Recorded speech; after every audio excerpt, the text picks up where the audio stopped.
到地方它会自己停下，是吧？嗯，它有一个阻碍它会自动停，是吧？啊。大家好，我是蜗牛，现在是早上9点半了，来这儿装一台75寸的电视，这是那个朝阳，它这是要装一个电动伸缩挂件，这个之前也装过，先过来看一下，它这个好不好装？索尼的？不是，雷鸟。啊，雷鸟啊，雷鸟哈。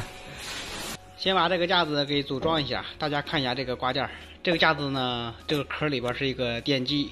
先把这个螺丝给拧下来，需要把那个方框给装上去。然后另一侧呢，那边的话也是一个电机，它这个是双电机的。双电机设计呢，就是为了左右来回摇头用的，左右旋转用。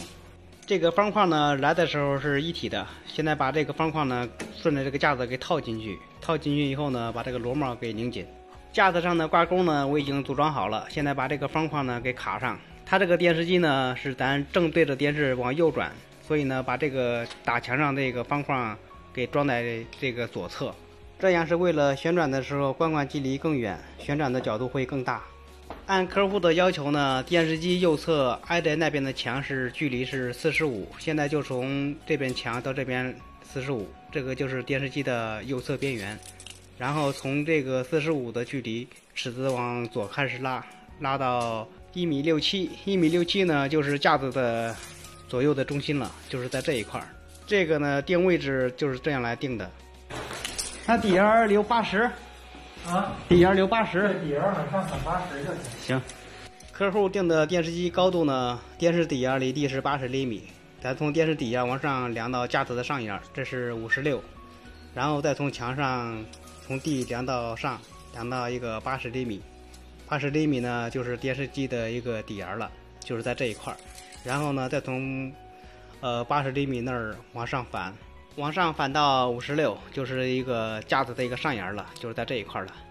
这个架子里边带了一个模板，这个模板的那个螺丝孔是跟架子里边螺丝孔是正对着的，所以呢，这样就不用再用架子来划孔了。有这个模板呢，还简单一点，方便一些。打的这个螺丝孔呢，我本来是上面准备给它打2个，下边给它打2个，但是上面呢有一个眼呢是碰到钢筋了，所以呢上面又重新打了1个，等于上面打了3个，下边打2个。然后上面这个呢，准备给它用一个 M8的铁长栓，立起来抬，对，这样抬，行吗？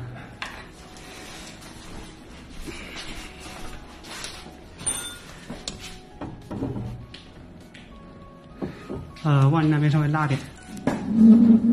好，这边它放啥的？柜子。没有，它这边有一个那个花函。啊，45可以吗？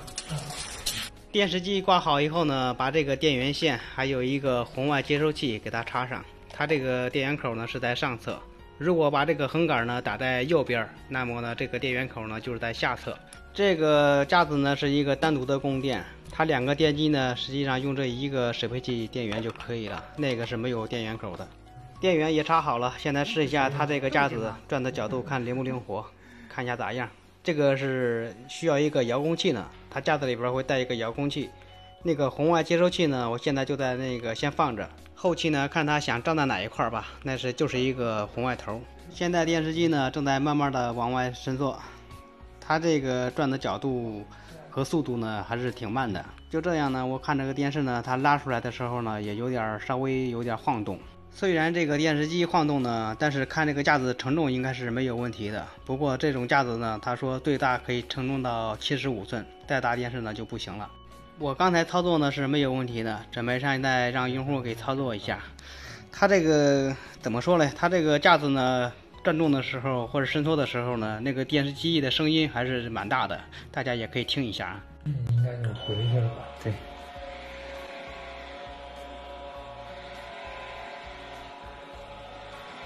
左右能再动一动。对，挺好。转的时候你必须得拉出来才能转，明白是吧？那我卡住了。对。好嘞，谢谢您。然后这还有2个泡沫，它是站在那个架子后边，就防碰墙的。哦，到时候还有一些卡线啥的，都留着。还有绑线带。行了，这个装完了，一台75寸的雷鸟电视，装那个电动挂件，这个电动挂件之前也装过2次，也装过几次，大家经常看我视频的应该也知道啊。前段时间也装过。电动挂件呢，它会带个遥控器，用遥控器转就行，还是挺方便的。但是这种电视挂件没有装不了太大的电视，最大就是75寸的。你要是80多寸的、90多寸的，那就用不了这种电动。这装了多长时间？